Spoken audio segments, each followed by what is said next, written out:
All right, so I had a couple of people ask some questions that they wanted me to go over from the homework, so I'm just going to jump in. Let's start with the ones from assignment 2. So in assignment 2, someone asked about number 5. So the first thing I did is plugged in 25.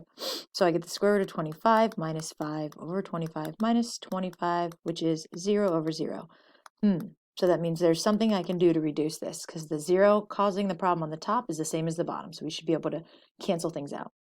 So we can't factor this one. This one we're going to multiply by the conjugate. And the tip off for me here is that there's the square root that's being then subtracted by something. It's not just a square root, it's a square root minus 5. So I'm going to multiply top and bottom by the conjugate of the square root part. So I'm going to multiply by the conjugate. The conjugate should be square root of x plus 5. The only thing that changes is the middle. And then on the bottom, I also am going to be multiplying by that same conjugate. So I'm multiplying by this conjugate on top and bottom.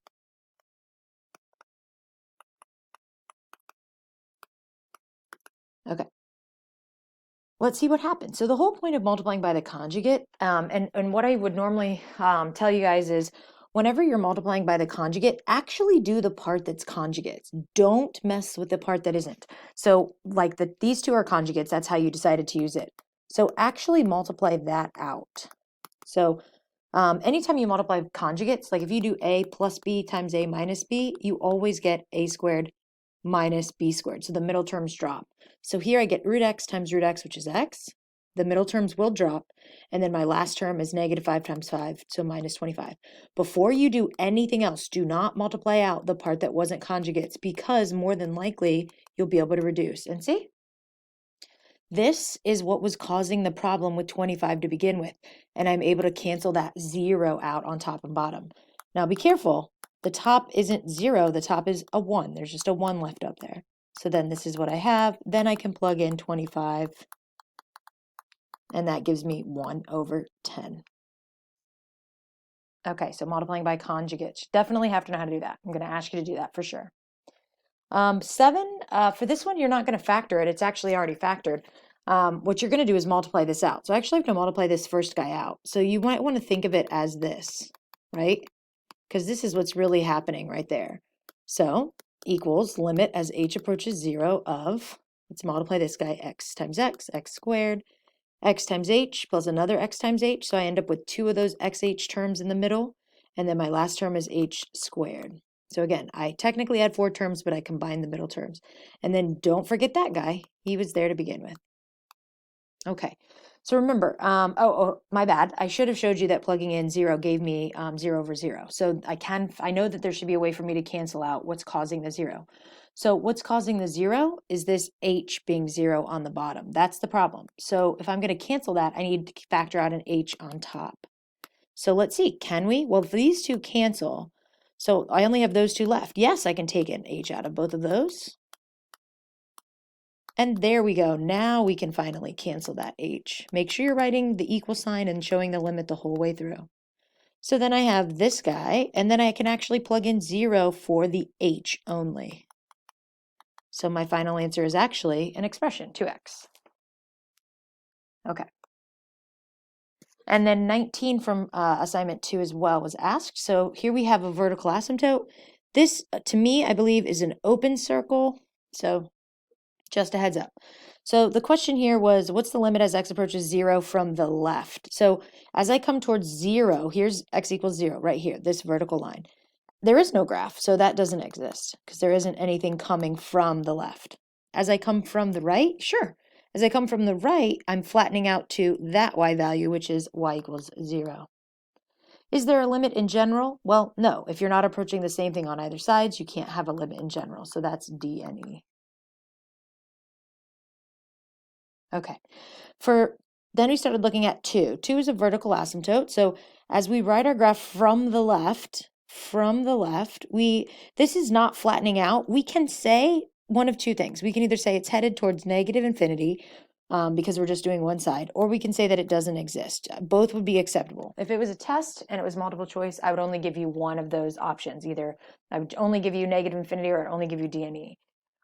For the right-hand side, let's see, our little graph, if we write it from the right, is going up forever. So that's either infinity or does not exist.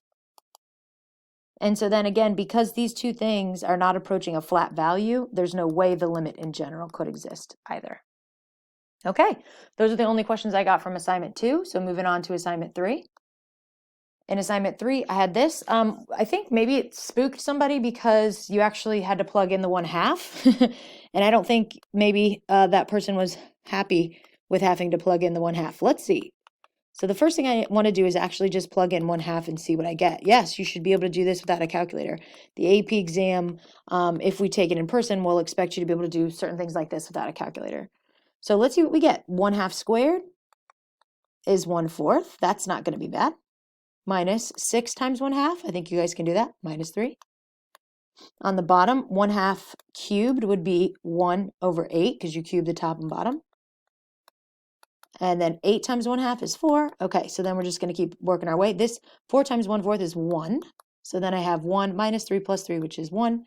16 times 1/8 is 2. So 2 plus 4 minus 7 is -1, and 1/-1 is -1. So guys, remember, sometimes you can just plug it in. You're not trying to factor. Some people like spend so much time factoring when they really just had to plug it in. Okay. 7 is a good one because 7 involves fractions within fractions. So first thing, you'd plug in -3. When we plug in -3, we get this, red flagged 0/0 scenario. So with fractions within fractions, the first thing I would do is you need to rewrite it, if it isn't already, in the fraction form, and we need to get one fraction on the top and one fraction on the bottom. Right now there's 2 fractions here. You might be saying to yourself, well, the top isn't a fraction. Isn't one fraction? Yes, it is. I can put x plus 3 over 1. Technically, that's the whole top, right? There you go. Now the top is a fraction. Now, for the bottom, my my common denominator of the bottom is going to be 3x. So that means that I need to multiply this guy by a 3 on top and bottom and this guy by an x on top and bottom. So let's see what happens to that bottom fraction. I get 3 plus x over the common denominator, 3x. And so then the whole point is, remember, when you are dividing by a fraction, instead of dividing by the fraction, you can multiply by the reciprocal. So then you might be saying to yourself, well, nothing cancels. Remember, if -3 is what's giving you the 0/0, then you're probably looking for a 0 factor that involves that being, that if I plug in -3, getting a 0. So I don't see another x plus 3, but I do see a 3 plus x. Remember, you could just reorder that. Now, suddenly it's x plus 3. It's addition, so you can write it in any order. So those two cancel, and so I'm left with 3x. Now, I'm not done because then I actually have to plug in -3. So I get -9. I realized that someone asked for number 4 from assignment 3, so I'm going to actually go back and do that one too. So let me do this guy. All right, first things first, plugged in -2. -2 cubed is -8 plus 8, which is a 0. Over -2 to the 4th is 16 minus 16 is 0. So something can be done. This one, because I don't see any square roots, and because I don't have any fractions within fractions, I'm going to assume I could probably factor it. So yes, remember that top is it's the sum of 2 cubes. We have that factoring pattern. Remember, if you have 2 cubes, that factors into a plus b times the first term squared plus, that guy, when it's plus here, it's minus a times b plus b squared. You should know that factoring pattern. So something that might be helpful, I do it, is I first rewrite it as 2 cubed numbers, and then that way I can easily see what the 2 a and b values are. Okay, so the top is going to be the first term plus the second. First term squared, x squared, minus this times this, 2x, plus this guy squared, 4. All over, and this little second part should usually, I'd say 95% of the time doesn't factor down. The only time it could is if you forgot to factor out a GCF or something. So when you do factoring by difference or sum of cubes, this second part doesn't factor, so don't try.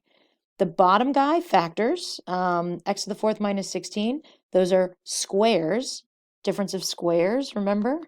Factors into a plus b and a minus b.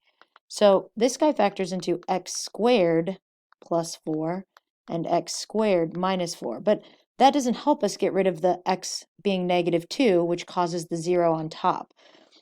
That's because this factors. So you got to keep going.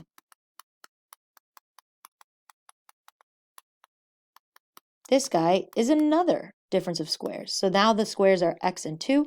So x plus 2, x minus 2. There we go. Now we can see that 0 causing issue will factor from top and bottom. So see that -2 making a 0 cancels now. Okay, we're almost there. Now we actually have to write out what our limit looks like reduced. So the top is just this. And the bottom has both x squared plus 4 and x minus 2. Now let's plug in -2. -2 squared is 4. -2 times -2 is plus 4 plus 4. On the bottom, -2 squared is 4 plus 4, so 8. And -2 minus 2 is -4, so we have 12 over -32. That absolutely reduces. I can divide both of them by 4, so that becomes -3/8. Okay. So factoring. All right, and then the last one that was asked was number 9 from assignment 3, number 9. So once again, plug in that 0. When I do, I get 4 minus square root of 16, 4 minus 4, which is 0 over 0. Again, the problem right now is this guy on the bottom because he's what makes the bottom 0. So we're probably going to have to somehow get that h to cancel.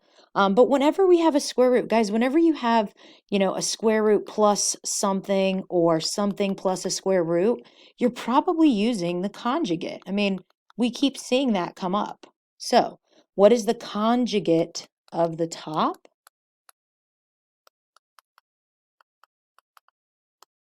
4 plus root 16 plus h. But whatever you multiply the top by, you also have to multiply the bottom. Now, in the previous problem where we did conjugates, I said, multiply the part that's actually conjugates, but don't multiply this yet, because we're going to see if things cancel. So on the top, remember, when you multiply two things that are conjugates, the middle terms are going to drop. You get a times a squared. And you get the last two multiplied, minus b squared. The middle terms always cancel, so I don't need to mess with that. So my first terms are 4 times 4. Boom, 16. My middle terms drop, so my last term is going to be, I want you to look at this, I'm multiplying this, which is a negative, times all of that. Those are my second terms. So I'm taking this times itself, but positive. What happens when you multiply a square root times itself? Any square root times itself just gives you the number under the square root. So in this case, careful, you do need a negative, but it's going to be negative 16 plus h.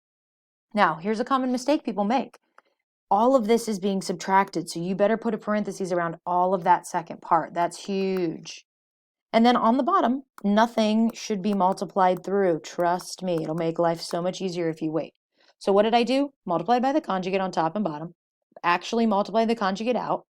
Put my parentheses in because this whole second part was being subtracted. And then let's see what happens. On top,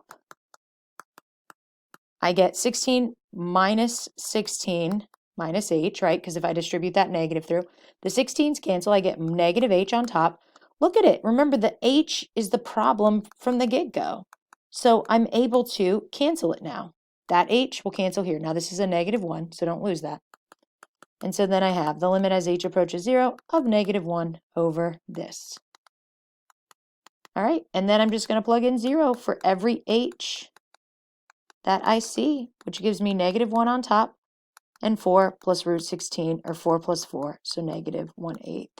Watch that a couple times and try repeating it on your own. You have to practice with those hard conjugates, okay? All right, that's it. Good luck. Don't forget your formatives due by Monday night.